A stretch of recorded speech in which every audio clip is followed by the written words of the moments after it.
జై శ్రీరామ్. మన స్వరమాధురి గ్రూప్కి నమస్కారాలు. ఈరోజు ఆదివారం క్రాంతి స్వామితోటి ముఖాముఖి కార్యక్రమం జరుగుతుంది. మన గ్రూపులో సీనియర్ సభ్యులు వేణుగా వెంకటేశ్వరరావు గారు సమాధానాలు చెప్తారు. ఈ కార్యక్రమం ఏర్పాటు చేయాలి అనుకున్నప్పుడు అనుకోకుండా జంగారెడ్డిగూడెంలో మేమందరం కలవడం జరిగింది. వాళ్ళిద్దరి సమక్షంలో కార్యక్రమం జరగాలి, అందరం కలిసాం కాబట్టి మన గ్రూపు అడ్మిన్ సత్యనారాయణ గారు, మందపాటి కేశవరెడ్డి గారు కూడా ఈరోజు ఇక్కడ రావడం జరిగింది. గౌరవాధ్యక్షులు మన గ్రూపులో కేశవరెడ్డి గారు, అందరి సమక్షంలో ఈ కార్యక్రమాన్ని జరుపుకుంటున్నందుకు ఎంతో ఆనందంగా ఉంది. ఇప్పుడు ఈ కార్యక్రమాన్ని క్రాంతి స్వామి గారు ప్రారంభిస్తారు. జై శ్రీరామ్. అందరికీ నమస్కారం. ముందుగా మన స్వరమాధురి తల్లి ఈ స్వరూపమైన సరస్వతి దేవి స్తోత్రం ఒకటి చెప్పి కార్యక్రమాన్ని ప్రారంభిద్దాం. ఓం గం గణపతే నమః. సరస్వతీ నమస్తుభ్యం వరదే కామరూపిణి విద్యారంభం కరిష్యామి సిద్ధిర్భవతు మే సదా సిద్ధిర్భవతు మే సదా. జై బలో మన స్వరమాధురి తల్లికి జై. మన గ్రూపులో ఉన్న మాతృ సమానులైనటువంటి పెద్దలందరికీ పాద నమస్కారం. నా అక్కయ్యలకు నమస్కారం, చెల్లెమ్మలకు దీవెనలు, చిన్నారులకు ఆశీర్వాదం. మన ఈ గ్రూపు నడిపిస్తున్న మీ అందరి సమక్షంలో, మన పెద్దలందరి సమక్షంలో ఈ ముఖాముఖి కార్యక్రమాన్ని ప్రారంభిస్తున్నాం. ఈ కార్యక్రమంలో మన ముఖ్య అతిథి అయినటువంటి మన గౌరవాధ్యక్షులు మందపాటి కేశవరెడ్డి గారికి, నాతోటి అడ్మిన్ కాగిత సత్యనారాయణ గారికి, మన అధ్యక్షులు ఎంఆర్ చౌదరి గారికి, ఏనుగు వెంకటేశ్వరారికి అందరికీ నమస్కారాలు. ఈరోజు ఈ కార్యక్రమం అనుకోకుండా ఇక్కడ ఏర్పాటు చేయడం జరిగింది. అయినా కానీ నాకు చాలా సంతోషంగా ఉంది ఈ కార్యక్రమాన్ని నడపడం. ఎందుకంటే ఏనుగు వెంకటేశ్వరరావు అంటే మనకి పోయిన మొదటి సమ్మేళనానికి ఎంతో విలువైన వెంకటేశ్వర స్వామి విగ్రహాన్ని మనకి అందించారు. మళ్ళీ అలాగే రెండోసారి కూడా వారి చేతుల మీదుగానే ఎంతో విలువైన బహుమతి కూడా వారు అందజేశారు. ఎందుకంటే వారి గురించి మనం అన్నీ చెప్పకూడదు, ఇప్పుడు ఇంటర్వ్యూలు వస్తాయి కాబట్టి. వారు ఎన్నో ఆధ్యాత్మిక కార్యక్రమాలు చేశారు. మృదు స్వభావి, గొప్పలు చెప్పుకోరు, ఎంతో అందరితో సౌమ్యంగా, చాలా చక్కని నిదానమైన మాటలతో అందరినీ గౌరవంగా మాట్లాడుతూ ఎంతో మంచిగా వెలిగే మన వెంకటేశ్వరాన్ని ఈరోజు ముఖాముఖి అంటే నాకు చాలా ఆనందంగా ఉంది. ఒకసారి వారు కూడా మిమ్మల్ని పరిచయం అవుతారు. మీకు చెప్పండి వెంకటేశ్వర. అందరికీ మన స్వరమాధురి గ్రూపు వ్యవస్థాపకులకు మరియు అడ్మిన్ల గారికి, గౌరవాధ్యక్షుల గారికి, మిగిలిన గ్రూపులో ఉన్న పెద్దలందరికీ కూడా నా యొక్క నమస్కారాలు. ఈరోజు ఈ విధంగా ముఖాముఖిలో పాల్గొనడం నాకు ఎంతో సంతోషంగా ఉంది. అందరికీ నమస్తే అండి. సరే అండి వెంకటేశ్వరరావు, ఈ స్వరమాధురి మీకు ఎలా పరిచయం అయింది? ఎవరు పరిచయం చేశారు? ఎవరు జాయిన్ చేశారు? అది ముందుగా మన కుటుంబ సభ్యులందరికీ తెలియజేయగలరు. తర్వాత క్రాంతి గారు, మన అధ్యక్షులు గారు ఎంఆర్ చౌదరి గారు, సత్యనారాయణ గారు, ఇంకా చాలామంది సభ్యులు జంగారెడ్డిగూడెంలో అనేక భక్తి కార్యక్రమాల్లో, భజనలు కానీ, ఎక్కడన్నా పండగలు జరిగిన ఇట్లా అన్నింటికి కూడా మేము పాల్గొనటం మాకు పూర్వం నుంచి అలవాటు. తర్వాత ఒక గ్రూప్ పెడితే ఆ గ్రూప్లో జాయిన్ అయ్యాము. తర్వాత మన వ్యవస్థాపకులు ఆయన మన జంగారెడ్డిగూడెం కూడా అందరూ కలిపి ఒక గ్రూప్ పెడుతున్నామండి, నేను పెడతారంటే సరేనండి మంచి పరిణామం అని చెప్పేసి మేము కూడా జాయిన్ అయ్యాము. ఆ జాయిన్ అవుతాం అయితే స్టార్టింగ్ నుంచి మేము జాయిన్ అయ్యామండి. ఓకే అండి, ధన్యవాదాలు. మీ స్వరమాదిలో ప్రవేశం గురించి బాగా చెప్పారు. అసలు మీ గురించి మీరు ఒక వెంకటేశ్వరారు అని మాత్రమే తెలుసు మాకు.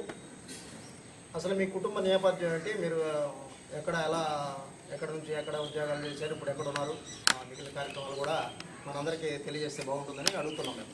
అలాగండి, మాది గోపనపాలెం అండి, మా గ్రామం దెందులూరు మండలం, ఏలూరు జిల్లా. మా నాన్నగారి పేరు ఏనుగు గంగరాజు, అమరావతి. మా అమ్మగారి పేరు అమరావతి అండి. మేమిద్దరు అన్నదమ్ములు, ఇద్దరు అక్క చెల్లెలు, ఇద్దరు అక్కలు ఉన్నారండి నాకు. నేను జెలిమిల్లో శ్రీకార్యాలో జాబ్ చేసి రిటైర్డ్ అయ్యాను ఈ మధ్య. అయితే మా కృష్ణారం నుంచి ఉడతనేని వరలక్ష్మి గారు మన ముఖాముఖి కార్యక్రమానికి వారు ఒక మెసేజ్ పంపించారు, తెలుసుకున్నాం. అందరికీ నమస్కారం. నా పేరు ఉడతనేని వరలక్ష్మి, మాది కిష్టారం. ఈరోజు ముఖాముఖి కార్యక్రమంలో నా ప్రశ్న ఏనుగు వెంకటేశ్వరరావు గారికి నమస్కారం అండి. వెంకటేశ్వరరావు గారు, మన గురువు గారు స్థాపించినటువంటి మన స్వరమాధురి పాటల పల్లకీలో 400 మంది పైగా సభ్యులు ఉన్నారు. కానీ తేలి 130, 140 మంది సభ్యులు మాత్రమే పాటలు పాడుతున్నారు. కానీ మిగతా వాళ్ళు పాడటం లేదు. ఇక మీలాంటి పెద్దలు గురువు గారితో అడ్మిన్తో సహకరించి 400 మంది సభ్యులు పాడే విధంగా ప్రయత్నం చేయాలని నా చిన్న కోరిక. జై శ్రీరామ్. నమస్కారం అండి వరలక్ష్మి గారు. వెంకటేశ్వరరావు, ఈ విషయాన్ని ఎందుకంటే ఇది వ్యవస్థ పరంగా అడిగారు కాబట్టి ఆవిడ గారు, మీరు బాధ్యతలో లేరు కాబట్టి మీరు చెప్పండి. చౌదరి గారు కూడా చెప్తే బాగుంటుందని నేను అనుకుంటున్నాను, అది వారి నిర్ణయం. ఓకే, మీరు చెప్పండి, వారు ఇద్దరు చెప్పండి. ఇప్పుడు ఫస్ట్ పెట్టిన దానికన్నా మన స్వర్మాదిరి గ్రూప్లో ఎక్కువ మంది పాడుతున్నారు. నిదానంగా అలాగా ఇంకా పెంచడం కోసం అనేక ప్రయత్నాలు మన అడ్మిన్లు, మన అధ్యక్షులు వారు అందరూ కూడా ప్రయత్నాలు చేస్తున్నారు. ఆ ప్రయత్నాల్లో భాగంగా కొన్ని మంచి కార్యక్రమాలు పెడటానికి ట్రై చేస్తున్నారు. అది నాకు కొద్దిగా దగ్గరలో ఉంటాను కనుక నాకు తెలుస్తుంది. మిగతాది మన అధ్యక్షులు వారు చెప్పారు. నమస్కారం అమ్మా లక్ష్మి గారు, మీరు మంచి ప్రశ్న చేశారు. మన గ్రూపులో అంతా కూడా ఒక విశ్లేషణ కార్యక్రమం మీద ఆధారపడి జరుగుతూ ఉంది. అంటే విశ్లేషణ అంటే ఒక తల్లి లాంటిది. తల్లి దూరం అయితే బిడ్డ ఓర్చుకోలేడు, విలువల్లాడిపోతారు. అలా మన విశ్లేషణ కార్యక్రమం చాలా గొప్పది. మీరు చక్కని ప్రశ్న వేశారు. ఏదో కొన్ని కారణాల వల్ల కొంతమంది చెప్పలేకపోతున్నారు. నాకు తెలిసి చాలా వరకు విశ్లేషణ కార్యక్రమం చక్కగానే జరుగుతుంది. ఈ మధ్య మనం చూస్తూ ఉన్నాము, 120, 130 మంది పాడినప్పుడు కూడా ఒక 10 మందికే విశ్లేషణ రావడం లేదు.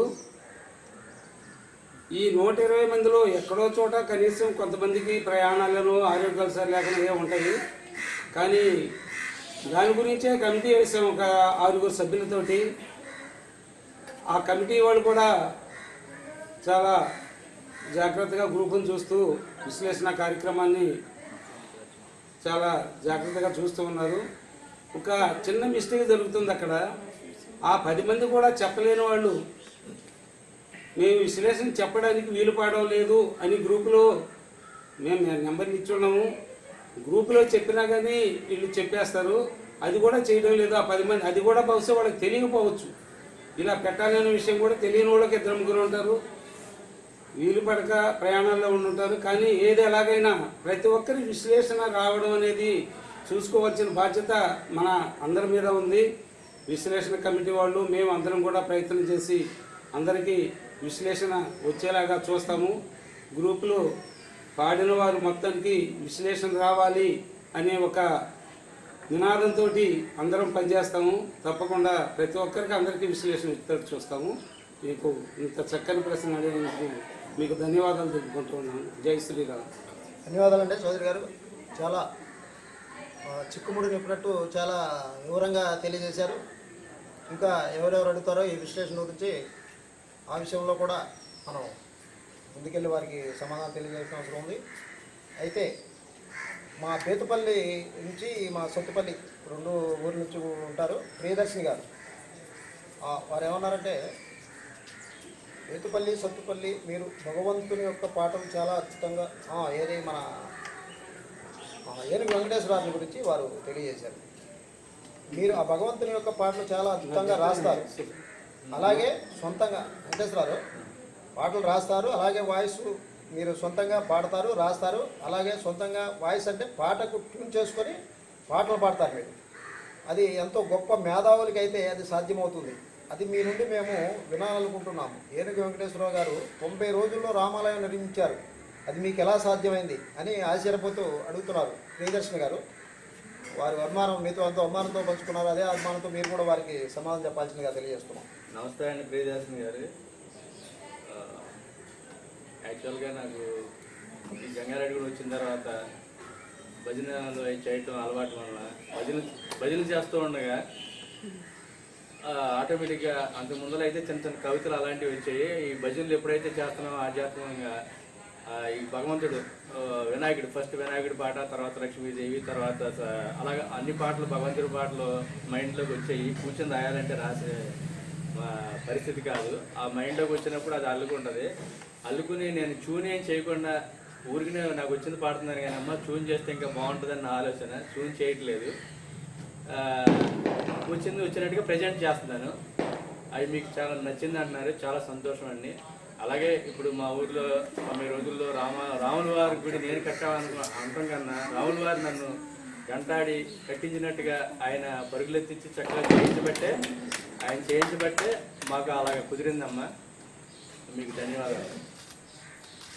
అయితే దాంతోపాటు అసలు మీరు ఇంత ఈ 2 దేవాలయాలు కట్టామని చెప్తున్నారు. మీరు ప్రతిదీ మీరు చేసిన శ్రమంతా ఆ దేవుడి దయ ఉంటేనే మేము చేసామని చెప్తున్నారు. ఎంత ఆధ్యాత్మిక ఆలోచనలు, ఇంత ఆధ్యాత్మిక జీవితం. అసలు మీరు ఈ ఆధ్యాత్మికతలో ఏ వయసు నుంచి ప్రవేశించారు? అసలు ఈ కార్యక్రమంలో మీ జీవితంలో ఏమేమి మంచి పనులు, అసలు రామాలయం ఒకటి కట్టారన్నారు, అంతేనా ఇంకేమైనా చేశారా? మొత్తం మాకు తెలియజేయాలి. నాకు తెలిసిన కాడి నుంచి ఆధ్యాత్మికంగా చాలా భక్తితోనే మా నాన్నగారు అమ్మగారు వాళ్ళు కూడా అలాగే ఉండేవాళ్ళు. మేము కూడా అదే అలవాటు మీద అలా చేస్తున్నాము. అలా చేస్తున్న తరుణంలో ఈ భజనలు అవన్నీ వెళ్తాం.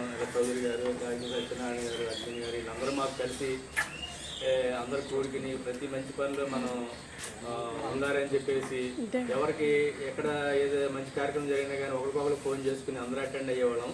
అలా అటెండ్ అవ్వడం, ఈ మా భగవత్ దేవుడి రచనలు అవి రావడం ఇవన్నీ కూడా ఎంతో ఆనందాన్ని కలిగించి ఏదో ఒకటి చేయాలనే ఉద్దేశం మీద నాకు ఎప్పటి నుంచో ఆంజనేయ స్వామి గుడి కట్టాలని ఉన్నది. 3 సంవత్సరాల క్రితం చక్కగా కట్టాము. తర్వాత మళ్ళీ రిటైర్డ్ అయిన తర్వాత రాముల వారి గుడి 60 సంవత్సరాలు బట్టి ఎవరు 6 సార్లు ప్రయత్నించారు, ఎవరికి కుదరలేదు. అలాంటిది నా చేతుల మీదుగా ఆయన కట్టించారు అని నాకు చాలా సంతోషంగా ఉన్నది. అలాగా ప్రతి కార్యక్రమంలోనూ మాకు తెలిస్తే మట్టికి వెళ్ళి ముందులో ఉండే విధానం మాకు ఫస్ట్ నుంచి అలవాటైందండి ఇక్కడ జంగారెడ్డిగూడెంలో. అంతే. ధన్యవాదాలండి, చాలా చక్కగా చెప్పారు. ఇప్పుడు మీరు దేవాలయం నిర్మించారు, ఆ దేవాలయం నిర్మించి అక్కడ ఎవరికైనా దాన్ని అప్పగించి మీరు వేరే ఊర్లో ఉన్నారా? మీరు దాన్ని ప్రతిరోజు అక్కడ ఆ కార్యక్రమాలు ఏం జరుగుతున్నాయి, మన దేవాలయాన్ని ఎలా ముందుకు తీసుకెళ్లాలని ఆ కార్యక్రమాలు ఏమైనా చేస్తున్నారా? అసలు గుడి తయారైన తర్వాత ఇంకా మీ ఆలోచనలు ఏమిటి అనేది మాకు కావాలి, తెలియజేయగలరు. యాక్చువల్గా గుడి మొదలుపెట్టిన తర్వాత భజనలు అవన్నీ ప్రారంభించిన కాడి నుంచి భజనలు చేయించాము ఒక 5 రోజులు. అలాగే తర్వాత నుంచి శనివారం భజనలు పెట్టామండి. అక్కడ మాకు ఆధ్యాత్మికంగా విశ్వ హిందూ పరిషత్ ఆయన మాలాగా రిటైర్డ్ అయిన తెలుగు మాస్టర్ గారు ఒక ఆయన ప్రవచనాలు అవి చెప్తూ ఉంటారు. ఆయనతో చెప్పిస్తాము, హనుమాన్ సారీ చేపిస్తాము, అన్నీ కూడా చేయించున్నాము. నేను రోజు వెళ్ళకపోయినా సరే అక్కడ మా కజిన్ బ్రదర్స్ వాళ్ళు అక్కడ గుడి కట్టిన తర్వాత కొంతమంది ఆ వీధిలో వాళ్ళందరూ కూడా మేము చేస్తాము పని అని చెప్పేసి వాళ్ళు ముందుకు రావడం మనకి చాలా సంతోషమైన విధానం. ఒకసారి అసలు భజన చేస్తే జనాలు వస్తారు రారు అనుకున్నప్పుడు ఒక రోజు ఒక 20 మంది వచ్చారు, రెండో శనివారం వచ్చి 50 మంది వచ్చారు. అట్లాగా నిదానంగా పెరుగుతున్నారు. ఈ భక్తి భావం పెరగడం కోసమే మనం పెట్టాము. ఊరందరూ కూడా అలాగా సహకరిస్తాం, చాలా సంతోషం. అలాంటివన్నీ మంచి కార్యక్రమాలు చేస్తున్నాము, ఇంకా భవిష్యత్తులో కూడా చేయిస్తాము. ధన్యవాదాలండి. ఎందుకంటే గుడి నిర్మాణం చేసి వదిలేయడమే కాకుండా ఇంకా అక్కడే ఉండి మీరు దాని అభివృద్ధి కోసం ఆ చుట్టుపక్కల భక్తుల్లో ఒక ఆధ్యాత్మిక భావనను నింపటం కోసం చాలా కార్యక్రమాలు తలపెట్టారని తెలుస్తుంది. చాలా ధన్యవాదాలండి. ఎంత అదృష్టం ఉంటేనే కానీ ఇలాంటి ఒక దేవాలయం నిర్మించాలంటేనే అది పూర్వజనం సుకృతం ఉంటేనే మీకు అదృష్టం పడుతుంది. అట్లా నిర్మించారు. ఇంకా మీరు దాన్ని మీ రిటైర్మెంట్ అయిన జీవితానంతా అక్కడే గడుపుతూ ఆ చుట్టుపక్కల ఆధ్యాత్మిక పరిమాణాలను వెదజల్లాలనే ఆలోచనతో ఉన్నారని తెలియజేస్తున్నందుకు మేమంతా సంతోషిస్తున్నాం. ఇక్కడ కూర్చున్న వాళ్ళంతా మీకు ఆ దేవుడు ఆ శక్తిని కలగజేయాలని మనస్ఫూర్తిగా కోరుకుంటున్నాం. అయితే ఇప్పుడు మా సొత్తుపల్లి పక్కన పేతుపల్లి నుంచి దొడ్డ ధనలక్ష్మి గారు మనకు ఒక మెసేజ్ పంపించారు. అది కూడా విని దానికి విశ్లేషణ ఇవ్వాల్సిందిగా తెలియజేస్తున్నాం. మీరు ఇంకా ఈ గ్రూపు బెస్ట్ గ్రూప్గా ముందుకు వెళ్ళటానికి మీ సలహాలు చెప్పగలరు? ముందుగా చెప్పాలని వాళ్ళకి ఉండాలండి, విశ్లేషణ చెప్పాలని ఆన్లైన్లో ఉంటున్నారులే కానీ. జై శ్రీరామ్. మన స్వరమోదరి తల్లికి, గురువు గారికి, పెద్దలందరికీ, గ్రూప్ సభ్యులందరికీ నా హృదయపూర్వక నమస్కారాలండి. నా పేరు దొడ్డ ధనలక్ష్మి, మాది బేత్పల్లి గ్రామం. ఈరోజు మన స్వరమోదరి తరపున ముఖాముఖి కార్యక్రమంలో పాల్గొన్న జంగారెడ్డిగూడెం నుండి ఏనుగు వెంకటేశ్వరరావు గారు, మందపాటి కేశవరెడ్డి గారు నారాయణపురం నుండి పాల్గొన్నందుకు ముందుగా వారికి మా ధన్యవాదాలు తెలియజేసుకుంటున్నానండి. ముఖాముఖి కార్యక్రమంలో పాల్గొన్న వెంకటేశ్వర గారు నమస్కారం అండి. ఈ మన స్వరమాదిరి గ్రూపులో మీరు ఎప్పుడు జాయిన్ అయ్యారు? మీకు ఈ గ్రూప్లో జాయిన్ అవ్వాలని ఎందుకు అనిపించింది? ఎన్నెన్నో ఆధ్యాత్మిక కార్యక్రమాలు చాలా ఉన్నాయి కదా, ఈ గ్రూప్ గురించి మీరు ఏం చెప్పగలుగుతారు? ఇందులో జాయిన్ అయిన తర్వాత మీ అనుభవాలు ఏంటి?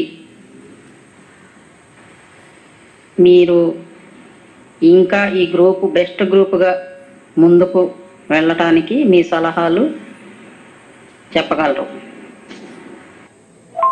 కానీ ఏ రకంగా ఉంటున్నారో కూడా అర్థం కావట్లేదు దానిలో. నమస్తే అండి ధనలక్ష్మి గారు. నేను ఈ గ్రూప్ పెట్టిన కాడి నుంచి జాయిన్ అయ్యానండి. అధ్యక్షులు వారు, ఇంకా అడ్మిన్ గారు, వీళ్ళందరూ కూడా పూర్వం నుంచి నాకు పరిచయము. చాలా ఆధ్యాత్మిక కార్యక్రమాల్లో చేశాము, కలిసి పనిచేసాము. అలాగే ఇది కూడా ఆధ్యాత్మికమైన విధానమే కనుక నామస్మరణ, ఈ కలియుగంలో నామస్మరణ చేయటం వలన ముక్తి వస్తుంది కనుక ఈ కార్యక్రమాన్ని చౌదరి గారు పెట్టడం, మాకు చెప్పడం, మేము ఎంతో ఆనందంగా జాయిన్ అవ్వడం జరిగిందమ్మా. ఈ కార్యక్రమాన్ని ఇంకా ముందుకు తీసుకెళ్లాలంటే ఇప్పుడు మన సత్యపల్లిలో మనం అందరం కలిపి ఆత్మీయ సమ్మేళనం చేసుకున్నాము. ఆ ఆత్మీయ సమ్మేళనం అందరం సంతోషించాము. అట్లాగే మళ్ళీ ఈసారి వార్షికోత్సవం వచ్చినప్పటికీ మనకి గిఫ్ట్ల కింద ఫోటోలు అలాంటివి అవన్నీ ఇస్తున్నారు. ఆ ఫోటోలు అందరిలోనూ అలాగ ఉంటాయి. కళాకారులకి ఏంటంటే ఒక గుర్తింపులాగా ఏదో ఒకటి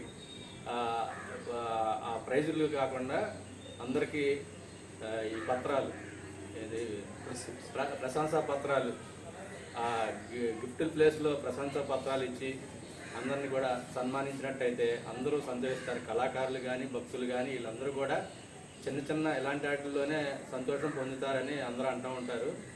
అలా గిఫ్ట్లు కాకుండా నెక్స్ట్ మంచిగా చేయాలని నా కోరిక. ధన్యవాదాలండి. మన ముందు ప్రణాళికలను కూడా తెలియజేశారు. కమిటీకి కూడా ఒక బాధ్యతను పెంచారు. ఎందుకంటే మీరు మాట ఇచ్చేశారు కాబట్టి దానికి మనం కట్టుబడి ఉండాలి, చేయాలండి. ఎందుకంటే అందరూ సలహాలు, ఇది మన కుటుంబం కాబట్టి ప్రతి ఒక్కరి ఆలోచనలు దీంట్లో నడవాలి. ఇది అందరిది మనదే ఇది గ్రూప్ అని తెలియజేయాలంటే ప్రతి ఒక్కరి ఆలోచనలకి మనం విలువివ్వాలి వెంకటేశ్వరారు. ఎందుకంటే మీరు ఎంతో ఒక ఆధ్యాత్మికవేత్త కాబట్టి మీ ఆలోచనలు కూడా మేము గౌరవించి మనందరం కలిసి దాన్ని ముందుకు తీసుకెళ్ళడానికి ప్రయత్నం చేద్దాం. ధనలక్ష్మి గారు, మీరు అడిగిన ప్రశ్నకి వెంకటేశ్వరరావు గారు చక్కని సమాధానం చెప్పారు. ఆయన చెప్పినట్లు వచ్చే వార్షికోత్సవంలో ప్రశంసా పత్రాలు మన గ్రూపులో అందరికి కూడా పాటలు పాడుతున్నారు. ఈ గ్రూప్ ఉంది, ఈ గ్రూపులో ఈ సభ్యులు ఉన్నారు, అని ఒక సర్టిఫికేట్ మూలకంగా గ్రూప్ ద్వారా అందరూ కూడా ప్రశంసా పత్రాలు అందజేస్తాము. ఇంకా ఇలాంటి కొత్త కార్యక్రమాలు ఏదైనా మీకు గ్రూపులో సభ్యులకు ఆలోచన వస్తే చెప్పినా అమలు చేయడానికి మేము సిద్ధంగా ఉన్నాము. ధన్యవాదాలు తల్లి. ధన్యవాదాలండి చౌదరి గారు, మీరు కూడా భరోసా ఇచ్చారు. అయితే ఇప్పుడు గద్దె లక్ష్మి గారు ఇప్పుడు మనకి మెసేజ్ పంపించారు. ఎందుకంటే విశ్లేషణలో మన ప్రముఖంగా చెప్పుకునే వ్యక్తి మన కాగిత సత్యనారాయణ గారు. విశ్లేషణ అంటే కాగిత సత్యనారాయణ గుర్తొస్తారు కాబట్టి దానికి మీరు కూడా కాస్త సమాధానం చెప్పాల్సి వస్తుంది కాబట్టి మీరు కూడా శ్రద్ధగా వినాలండి. గద్దె లక్ష్మి గారు పంపించారు మనకు మెసేజ్. ఇలా మరి చెప్పడానికి ఉన్నారా ఏంటన్నది తెలియదు ఎవరికి. జై శ్రీరామ్ అండి. నా పేరు జి లక్ష్మి, మాది శ్రీలంకపాలెం. ఈరోజు ముఖాముఖిలో సందర్భంగా నేను విశ్లేషణ గురించి మాట్లాడదాం అనుకుంటున్నానండి. చాలామందికి విశ్లేషణ రావట్లేదండి. చవిత్ర బాబాయ్ గారు ఎంత చెప్పినా కానీ అసలు ఎవరు పట్టించుకోవటం లేదండి. ఎక్కడో అక్కడ ఆగుతానే ఉన్నాయి. కొంతమంది అయితే అసలే చెప్పట్లేదు. అసలు దాని గురించి ఒకసారి మాట్లాడితే బాగుంటుందండి. అందులోనూ విశ్లేషణ అనేది విశ్లేషణ కమిటీ వాళ్ళే చెప్పొచ్చా, వేరే ఎవరైనా చెప్పొచ్చా? విశ్లేషణ కమిటీ వాళ్ళు అంటే రాని వాళ్ళు చాలా మంది ఉంటున్నారు కాబట్టి వాళ్ళకే చెప్పాలంటే కొంచెం ఇబ్బందిగానే ఉంటుంది కదండి. ఎంతమందికని వాళ్ళు చెప్తారు, టైం తక్కువగా ఉంటుంది కాబట్టి గంట టైంలో ఏం చెప్తారండి, ఎంతమందికని చెప్తారు. అందుకని ఎవరైనా చెప్పొచ్చా అని నా డౌట్ అండి. అంతేకాకుండా ఏం వెంకటేశ్వరరావు గారికి, కేశవరెడ్డి బాబాయ్కి, అలాగే కాంతికుమార్ గారికి నమస్కారములు. ఫస్ట్ చెప్పవలసింది లాస్ట్లో చెప్తున్నాను. కొంచెం ఈ విశ్లేషణ కార్యక్రమం టైం పెంచితే బాగుంటుందని చిన్న ఆశ అండి, అంతే. బాబాయ్ గారు స్టార్టింగ్లోనే చెప్పారు, కానీ మనకు అవకాశం వచ్చినప్పుడు మాట్లాడాలని మాట్లాడుతున్నానండి ఈరోజు నేను. అందుకనే కొంచెం టైం పెంచితే బాగుంటుంది. ఎంతోమంది ముందుగా చెప్పాలని వాళ్ళకి ఉండాలండి, విశ్లేషణ చెప్పాలని. ఆన్లైన్లో ఉంటున్నారు కానీ ఏ రకంగా ఉంటున్నారో కూడా అర్థం కావట్లేదు ఆన్లైన్లో. మరి చెప్పడానికి ఉన్నారా ఏంటన్నది తెలియదు ఎవరికి కూడా. అందుకే కొంచెం టైం పెంచితే బాగుంటుందని మా ఆశ అండి. ఇంతకు మించి ఏం లేదు. జై శ్రీరామ్ అండి. ముందు మీరు ముఖాముఖిలో మీరే కాబట్టి మీరు చెప్పండి, తర్వాత కాగిత సత్యనారాయణ గారు కూడా పాల్గొంటారు దీంట్లో. నమస్తే అండి లక్ష్మి గారు. ఇప్పుడు మన వాళ్ళు చేసే తప్పు ఏంటంటే అండి, ఇప్పుడు పాట పాడిన తర్వాత వాళ్ళకి ఇందాక మన అధ్యక్షులు గారు చెప్పినట్టు పాట పాడిన తర్వాత నాకు కొద్దిగా విశ్లేషణప్పుడు నాకు టైం దొరకలేదు కనుక ఆ నెంబర్ ఎవరైతే విశ్లేషణ సభ్యులు ఉన్నారో వాళ్ళకి ఫోన్ చేసి చెప్తే సరిపోతుందండి. అది విశ్లేషణ చెప్పేవాళ్ళు తప్పు కాదండి, అది చెప్పలేని వాళ్ళు ఉంటారు చూసారా, ఆ కమిటీకి తెలియపరచకపోవడం అది తప్పు అండి. ఆ తెలియపరిచేది కూడా అక్షరాల రూపంలో, లెటర్స్ రూపంలో ఉంటే చదువుతారండి అందరూ. మెసేజ్ పెడితే మట్టుకు ఎవరికి తెలియదు, ఎవరు పెట్టారో ఏం పెట్టారో తెలియదు కనుక ఆ లెటర్స్ రూపంలో నాకు ఈరోజు ఉదాహరణకి ఆవుల రాంబాబు గారు నేను 2-3 సార్లు చూశాను. ఆయన కుదరినప్పుడల్లా తెలుగులో చక్కగా రాసి పెట్టేవాడు. ఏమండి ఈరోజు నేను విశ్లేషణ చెప్పడానికి నాకు అవకాశం లేకపోయింది, ఎవరైనా కానీ మీరు చెప్పండి విశ్లేషణ చేసేవాళ్ళు అని చెప్పేవాడు. అప్పుడు ఆ విశ్లేషణ వాళ్ళ ఫోన్ నెంబర్ మనకు తెలియపోయినా కానీ ఇది వాళ్ళు చదువుకుని మనకు విశ్లేషణ చెప్తారు. అలాంటప్పుడు చాలా వరకు కవర్ అవుతుందండి. ఇంకా దానికి కూడా ఇంకా ఆలోచించి విశ్లేషణ కమిటీ వాళ్ళు చెప్తారు. సత్యనారాయణ గారు మీరు కూడా. నమస్కారం లక్ష్మి గారు, మీరు అడిగిన ప్రశ్న చాలా బాగుంది. ఎందుకంటే పాట పాడటం ఎంత ముఖ్యమో, ఎంత శ్రద్ధగా పాటలు పాడుతున్నామో అదే శ్రద్ధగా విశ్లేషణ కూడా చెప్పాలి, రిటర్న్ కామెంట్ కూడా పెట్టాలి. ఈ 3 చేస్తేనే పరిపూర్ణత జరుగుతుంది, మనం చేసిన పనికి అర్థం ఉంటుంది. ఆ పరిపూర్ణత లేకుండా ఏదో ఒక పాట పాడి వదిలేసాము అయిపోయింది మన పని అనుకోవడం మాత్రం దాని ఫలితం ఉండదనేది నా అభిప్రాయం. ఎందుకంటే పెట్టుకున్న గ్రూపు మనం పాటలు పాడుకుందాం, విశ్లేషణ చెప్పుకుందాం, రిటర్న్ కామెంట్ పెడదాం, ఈ 3టిని ఆధారం చేసుకుని మనం గ్రూపుని క్రియేట్ చేసుకున్నాం. కానీ కొంతమంది మాత్రమే స్పందిస్తున్నారు. మిగిలిన వాళ్ళు పోని మాకు అవకాశం లేదు, దయచేసి నేను ప్రయాణంలో ఉన్నాను, లేదా హాస్పిటల్కి వెళ్ళాను, ప్రాణం బాగోలేదు, లేదా ఏదో ఒక కారణం చెప్పి నా పేరు ఫలానా, నేను ఇన్ని గంటలకు పాట పెట్టాను, నాకు విశ్లేషణ ఎవరన్నా చెప్పండి అని వాయిస్ రూపంలో కాకుండా టైప్ రూపంలో పెడితే మెసేజ్, దాన్ని చూసి తక్షణమే వెంటనే చెప్పడానికి సిద్ధంగా ఉన్నారు సైన్యం. మన సైన్యం అంత మంచి యువకులు, చక్కగా ఎవరు ఏ మెసేజ్ పెడతారో వెంటనే స్పందించుదామని చెప్పి ఎదురు చూస్తున్నటువంటి వాళ్ళను ఎన్నుకుని పెట్టాం. కానీ విశ్లేషణ ఇది చెప్పేవాళ్లే చెప్పాలా అని అన్నారు. మీ ఇష్టం, చెప్పాలనుకుంటే మరింత మంచిది, ఎవరైనా చెప్పొచ్చు. చూసిన ఆ మెసేజ్ చూసిన వెంటనే చెప్పేయచ్చు, చెప్పకూడదని ఏమీ లేదు, ఎవరైనా చెప్పొచ్చు. ఎందుకంటే ఒక మంచి పని నేను చేస్తాను, నేను కూడా చేయొచ్చా అంటే కాదని ఎవరంటారు తల్లి. మరొకటి, ఇప్పుడు సమయం పెంచాలి అన్నారు. సమయం పెంచాలి అనే విషయాన్ని మేము చౌదరి గారు మేము కూర్చుని అడ్మిన్స్ అందరం కలిసి మాట్లాడుకుని ఈ విషయం మీద మీ వేసిన ప్రశ్న సరైన సమాధానం మీరు మళ్ళీ చౌదరి గారి చేత తెప్పిస్తాం. లక్ష్మి గారు, మీరు టైం పెంచాలని కొన్నిసార్లు కూడా నాతో కూడా మీరు హెచ్చరించారు. ఇదివరకు గ్రూపులో 6 నుంచి 8 గంటల వరకు విశ్లేషణ టైం చెప్పాను తల్లి. 6 నుంచి 8 గంటల 2 గంటల టైం విశ్లేషణ. ఇప్పుడు 5 నుంచి 8 వరకు పెంచాం, 3 గంటల విశ్లేషణ టైం పెంచాం. మనం ఆల్రెడీ పెంచారు తల్లి, విశ్లేషణకి టైం చాలదని. 5 నుంచి 8 3 గంటలు. ఇప్పుడు ఇదివరకు ముందు 6 నుంచి 8 వరకు 2 గంటలు ఉంది. గంట టైం విశ్లేషణ పెంచాము. చెప్పేవాళ్ళు ఉంటే ఆ టైం సరిపోతుంది. ఇంక విశ్లేషణ టైం పెంచితే మళ్ళీ టైం పొడైపోతుంది. 10, 11 దాకా అందరూ పెద్ద వయసు వాళ్ళు కొంచెం రిస్క్ పడతారు, ఇబ్బందులుగా ఉంటాయి అందరికి ఆరోగ్యపరంగా అని చెప్పి ఆలోచించి 10 గంటలు ఉన్న టైంని 9 గంటలుగా మార్చగలిగాము. కానీ విశ్లేషణ టైంని తగ్గించలేదు తల్లి. విశ్లేషణ టైంని గంట పెంచాము, అందరూ కూడా గమనించగలరు. విశ్లేషణ చెప్పేవాళ్ళే ఒక బాధ్యత తీసుకొని చెప్తే ఆ సమస్యకు పరిష్కారం జరుగుతుందమ్మా. జై శ్రీరామ్. ధన్యవాదాలండి. ప్రతి ఒక్కరూ కూడా చాలా విలువైన సమాచారం ఇచ్చారు. వెంకటేశ్వర గారు కానీ, కాగిత సత్యనారాయణ గారు కానీ, మీరు కానీ. అయితే నేను కూడా అదే చెప్దాం అనుకున్నాను. ఎందుకంటే ఇప్పుడు మార్చారు టైమింగ్స్ అన్నీ, మొన్న సమ్మేళనం తర్వాత మార్చుకున్నాం, కరెక్ట్గా సెట్ అయినాయి.